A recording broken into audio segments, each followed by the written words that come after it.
Christianity in Asia has its roots in the very inception of Christianity, which originated from the life and teachings of Jesus in 1st century Roman Palestine. Christianity then spread through the missionary work of his apostles, first in the Levant and taking roots in the major cities such as Jerusalem and Antioch. According to tradition, further eastward expansion occurred via the preaching of Thomas the Apostle, who established Christianity in the Parthian Empire and India, the first Middle Eastern nations to adopt Christianity as a state religion were Armenia in 301 and Georgia in 327. After the First Council of Ephesus in 431 and the Nestorian schism, Christianity split into the Western versions, and the Eastern and Nestorian Christianity, though the term Nestorian was sometimes used as a catch-all phrase to refer to several different Eastern doctrines. Nestorians began converting Mongols around the 7th century, and Nestorian Christianity was probably introduced into China during the Tang dynasty. Mongols tended to be tolerant of multiple religions, with several Mongol tribes being primarily Christian, and under the leadership of Genghis Khan's grandson, the Great Khan Mongke, Christianity was a small religious influence of the Mongol Empire in the 13th century. Father Jordanus Catalani, a French Dominican missionary, followed in 1321–22.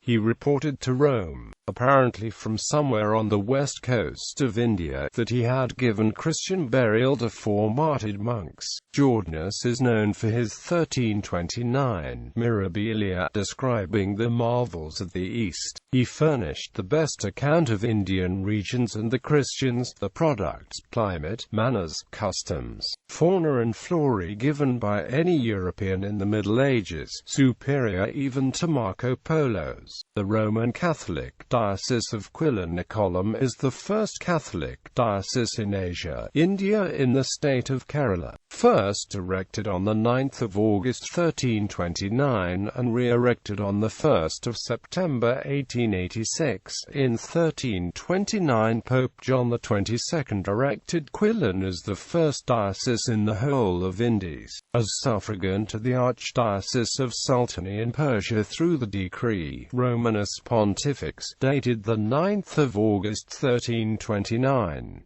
By a separate bull, Venerabili, Fratri Giordano, the same pope on the 21st of August 1329 appointed the French Dominican friar Jordanus Catalani de Severac as the first bishop of Quillin.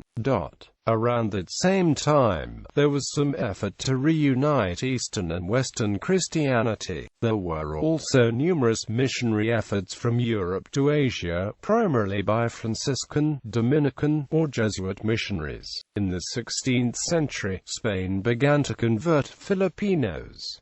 In the 18th century, Catholicism developed more or less independently in Korea. At present, Christianity continues to be the majority religion in the Philippines, East Timor, Armenia, Georgia, Cyprus and Russia, and has significant minority populations in South Korea, China, India, Indonesia, Vietnam, Singapore, Hong Kong, Japan, Malaysia, Kazakhstan, Kyrgyzstan, Lebanon, Syria and several other countries in Asia, with a total Christian population of more than 295 million. Early spread in Asia. Western Asia. Levant Christianity spread through the Levant from the 1st century AD. One of the key centers of Christianity became the city of Antioch, previous capital of the Hellenistic Seleucid Empire, located in today what is modern Turkey. Antioch was evangelized perhaps by Peter the Apostle, according to the tradition upon which the Antiochian Patriarchate still rests its claim for primacy, and certainly by Barnabas and Paul. Its converts were the first to be called Christians. They multiplied rapidly, and by the time of Theodosius were reckoned by Chrysostom, Archbishop of Constantinople, at about 100,000 people. Between 250 2 and 300. 10 assemblies of the Church were held at Antioch, and it became the seat of one of the original 5 patriarchates, along with Jerusalem, Alexandria, Constantinople, and Rome. Caucasus, Armenia, and Georgia were the first nations to adopt Christianity as a state religion, in 301 and 327 respectively. Christianity had been preached in Armenia by 2 of Jesus's 12 apostles, Thaddeus and Bartholomew, between 4060 AD. Because of these 2 founding apostles, the official name of the Armenian Church is Armenian Apostolic Church, and it is considered to be the world's oldest national church. The Church of Caucasian Albania was established in 313, after Caucasian Albania became a Christian state. In Georgia, Christianity was first preached by the apostles Simon and Andrew in the 1st century. It became the state religion of Kartli, Iberia in 327.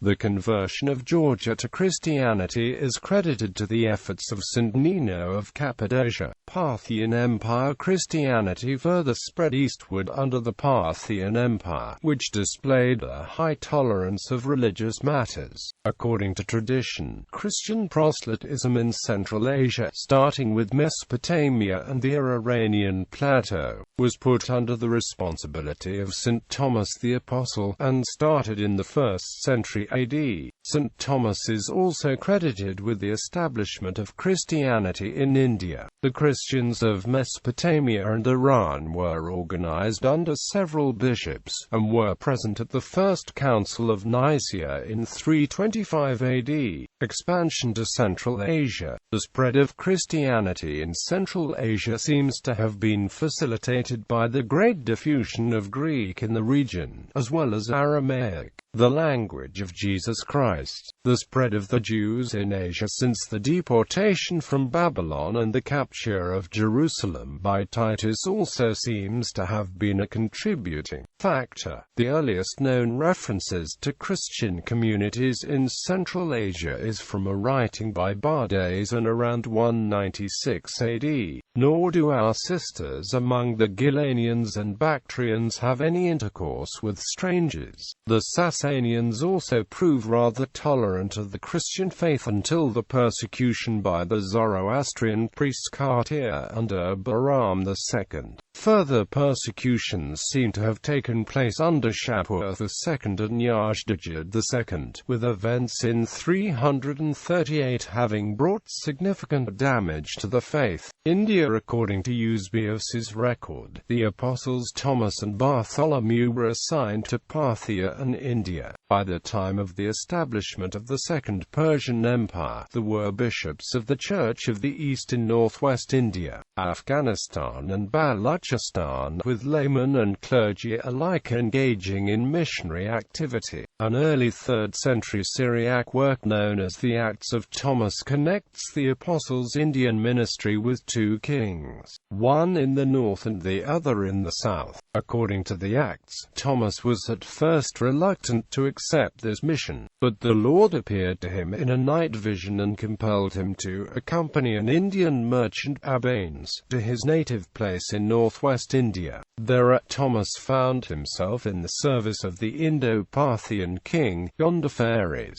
The apostles' ministry resulted in many conversions throughout the kingdom, including the king and his brother. Thomas thereafter went south to Kerala and baptized the Jewish settlers and a few natives, whose descendants form the St. Thomas Christians of the Syrian Malabar Nazranis. Piecing together the various traditions, the story suggests that Thomas left northwest India when invasion threatened, and traveled by vessel to the Malabar coast along the southwestern coast of the Indian continent, possibly visiting southeast Arabia and Socotra en route, and landing at the former flourishing port of Muziris on an island near Kochi in 52.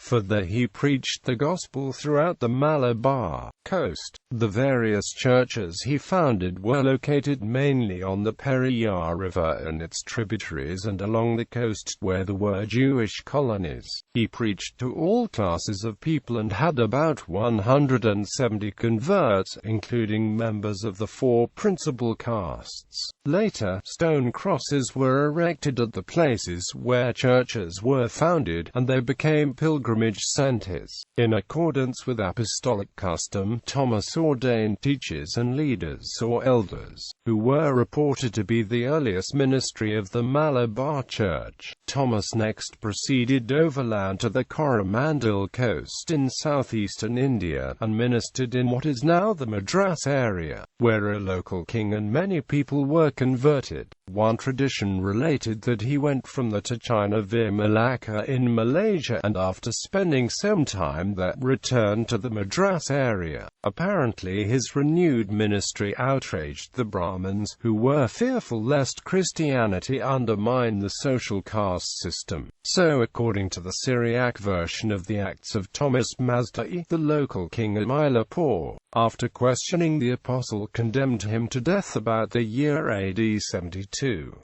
Anxious to avoid popular excitement, the king ordered Thomas conducted to a nearby mountain, where, after being allowed to pray, he was then stoned and stabbed to death with a lance wielded by an angry Brahmin. Expansion of Nestorian Christianity. In 410 the Sassanid emperor summoned the Persian church leaders to the Synod of Seleucia. His purpose was to make the Catholicos of Seleucia the minority leader of the Christians in the empire, and personally responsible for the good conduct throughout the Persian Empire. The Synod accepted the emperor's wish. In 424 the bishops of Persia met in council under the leadership of Catholicos Dadiso and determined that there would be no reference of their disciplinary theological problems to any other power, especially not to any church council in the Roman Empire. The formal separation from the See of Antioch and the Western Syrian Church under the Roman emperors occurred at this synod in 424.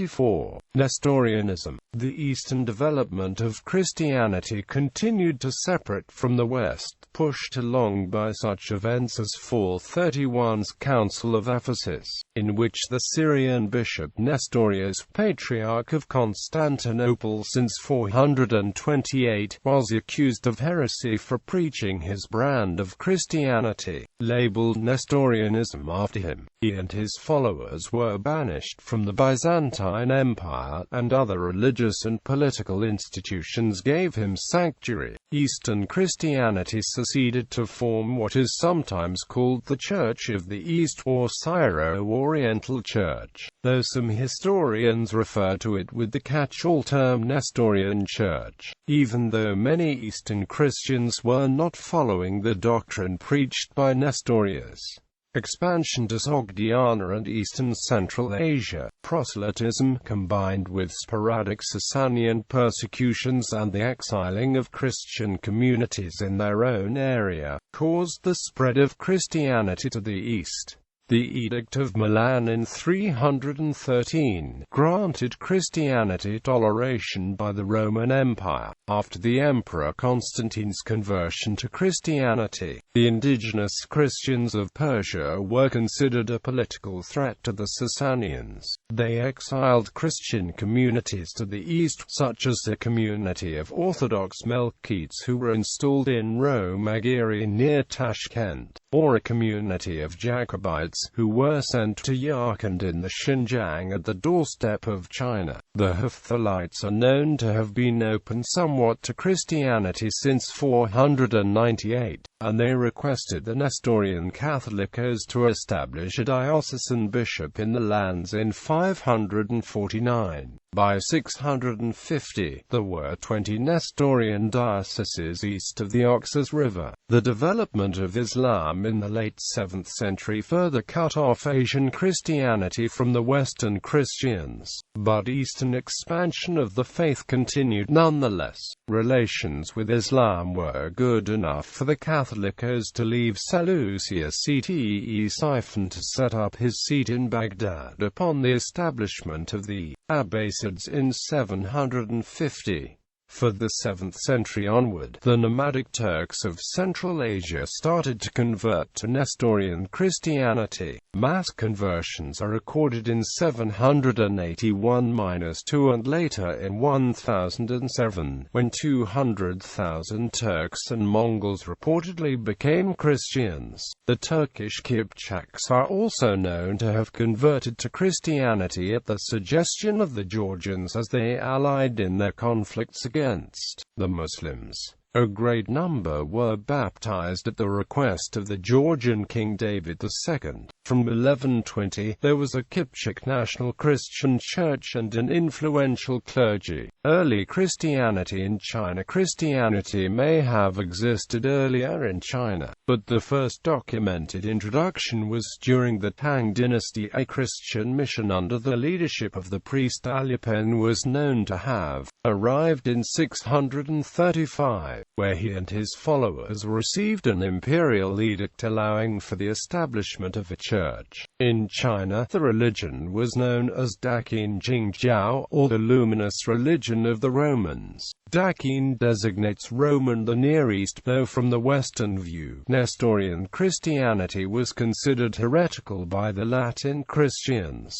Opposition arose to the Christians in 698 to 699 from the Buddhists, and then from the Druids in 713, but Christianity continued to thrive, and in 781, a stone stele was erected at the Tang capital of Chang'an, which recorded 150 years of emperor-supported Christian history in China. The text of the stele describes flourishing communities of Christians throughout China, but beyond this and few other fragmentary records, relatively little is known of their history.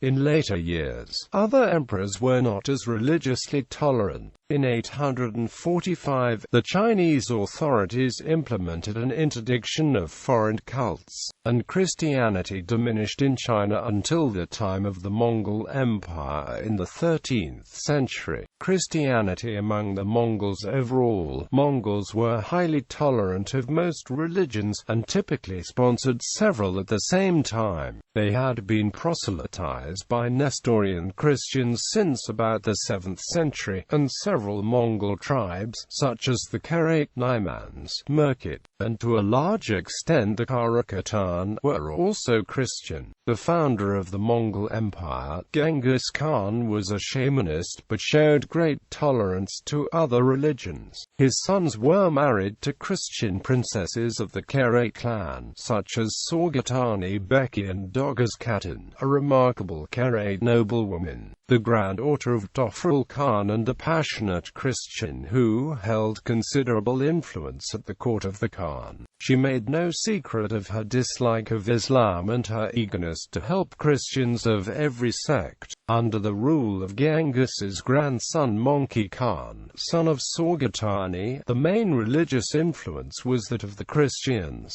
to whom Monki showed a special favor in memory of his mother. East-West rapprochement. Following the East-West Schism of 1054, various efforts over several centuries were made at reuniting Eastern and Western Christianity, with the objective of putting both under the rule of the Pope. Armenian Church. In 1198, a union was proclaimed between Rome and the Armenian Church by the Armenian Catholicos of Sis-Grigoriy Pirat. This was not followed in deeds, however, as the local clergy and populace was strongly opposed to such a union. Again in 1441, the Armenian Catholicos of Sis-Grigoriy Musabekians proclaimed the union of the Armenian and Latin churches at the Council of Florence. but this was countered by an Armenian schism under Kyriakos I Varapetsi, which installed the Catholic Oseid Edmiatson, and marginalized Cis.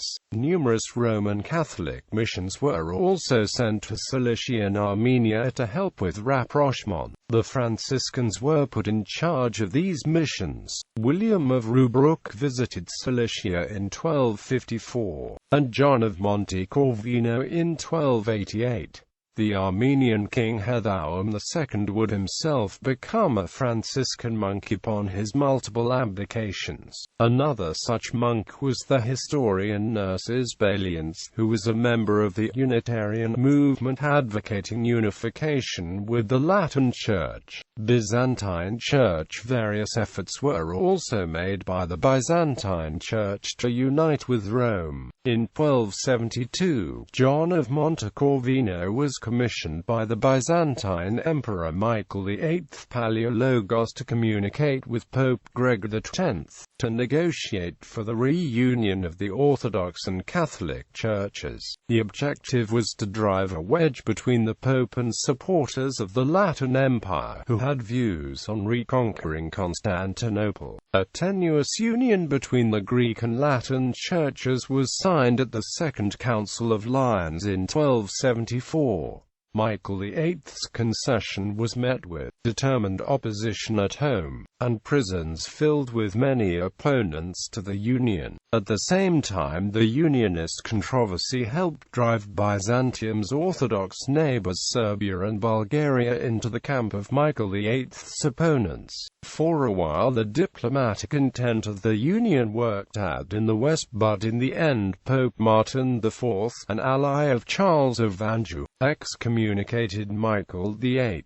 Roman Catholic missions to the Mongols in China. Contacts between the Mongols and the West occurred in the 13th century, as the Mongol Empire expanded towards Europe and Palestine, coinciding with the latter part of the Crusades. Initial contacts showed that the Mongols had the impression that the Pope was the leader of the Europeans, and sent him messages insisting that he submit Europe to Mongol authority. In return, the Mongols stated that after they conquered Jerusalem, they would return it to the Crusaders. The various popes, for their part, seemed to be unaware that Christianity already existed in the East, and tended to respond with messages insisting that the Mongols convert to Christianity and accept baptism. Later communications between the Mongols and Europe saw attempts to form a Franco-Mongol alliance against the Muslims. In 1253, King Louis IX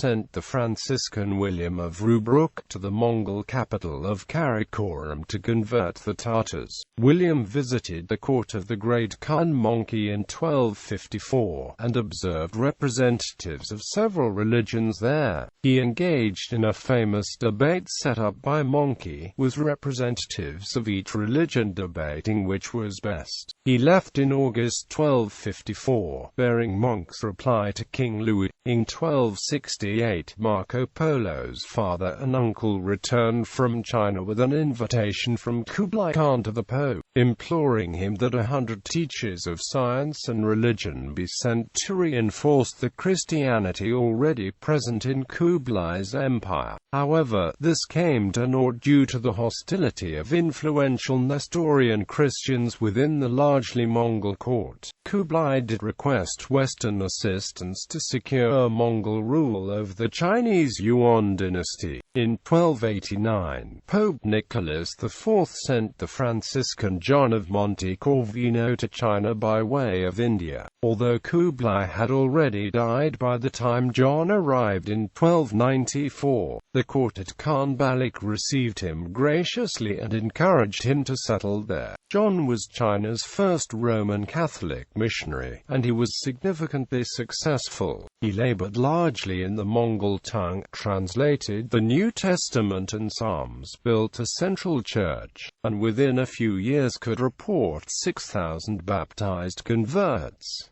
He also established a lay training school of 150 students. Other priests joined him. John was consecrated a bishop, and centers were established in the coastal provinces of Kangsu, Chekiang, and Fujian. Under John's influence, many Mongols, such as those of the Onga tribe, changed allegiance from the Eastern Nestorian Church to Western Roman Catholicism. Following the death of Monte Corvino, an embassy to the French Pope Benedict XII in Avignon was sent by Dauphin Tima in 1336, requesting a new spiritual guide. The Pope replied by appointing 4 ecclesiastics as his legates to the Khan's court. In 1338, a total of 50 ecclesiastics were sent by the Pope to Peking, such as John of Marignoli, who arrived in Khan Balik in 1342, and stayed until 1347, then returning to Avignon in 1353. However, the Mongol-established Yuan dynasty in China was in decline, and in 1368 was overthrown by the Ming dynasty founded by the native Chinese. The last Catholic bishop of Quanzhou, Giacomo da Firenze, was killed by the Chinese in 1362. By 1369 all Christians, whether Roman Catholic or Nestorian, were expelled. European voyages of exploration. The European voyages of exploration in the 16th century would create new opportunities for Christian proselytism. Catholicism in the Philippines. Ferdinand Magellan's arrival in Cebu represents the first attempt by Spain to convert Filipinos to Roman Catholicism. According to a description of events, Magellan met with Raja Humabon of Cebu, who had an ill grandson whom the explorer, or one of his men, was able to help cure. Out of gratitude, Humabon and his chief consort allowed themselves to be christened Carlos and Juana, with some 800 of his subjects also being baptized. Later, Lapu-Lapu, the monarch of neighboring Mactan Island, killed Magellan and routed the ill-fated Spanish expedition. In 1564, Luis de Velasco, the viceroy of New Spain, sent the Basque explorer Miguel López de Legazpi to the Philippines. Legazpi's expedition, which included the Augustinian friar and circumnavigator André de Urdaneta, erected what is now Cebu City under the patronage of the Holy Child, and later conquered the Kingdom of Manila in 1571 and the neighboring Kingdom of Tondo in 1589. The colonizers then proceeded to proselytize as they explored and subjugated the remaining parts of what is now the Philippines until 1898, with the exception of parts of Mindanao, which had been Muslim since at latest the 10th century CE, and the Cordilleras, where numerous mountain tribes maintained their ancient beliefs as they resisted Western colonization until the arrival of the United States in the early 20th century. Jesuits in China. The missionary efforts and other work of the Society of Jesus, or Jesuits, between the 16th and 17th century played a significant role in continuing the transmission of knowledge, science, and culture between China and the West, and affected Christian culture in Chinese society today. Members of the Jesuit delegation to China were perhaps the most influential of the different Christian missionaries in the country between the earliest period of the religion up until the 19th century, when significant numbers of Catholic and Protestant missions developed.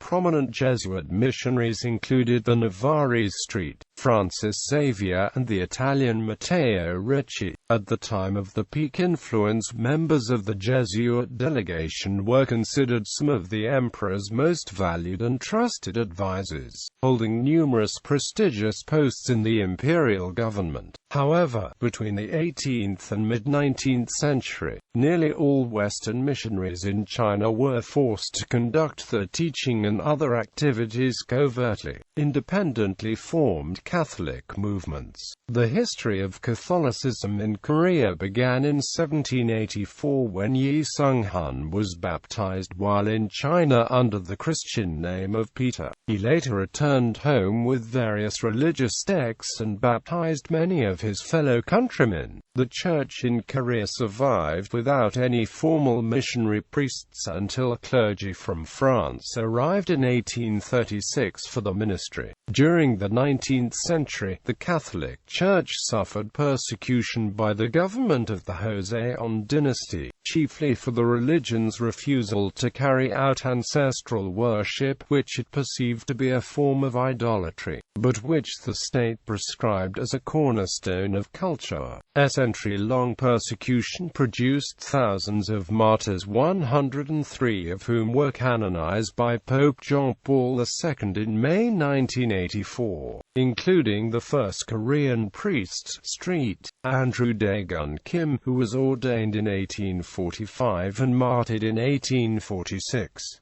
Despite the persecution, though, the church in Korea expanded. The Apostolic Vicariate of Korea was formed in 1831, and after the expansion of church structure for next century, the current structure of 3 metropolitan provinces, each with an archdiocese and several suffragan dioceses, was established in 1962. Currently, Deokwan in North Korea is the see of the only territorial abbey outside Europe.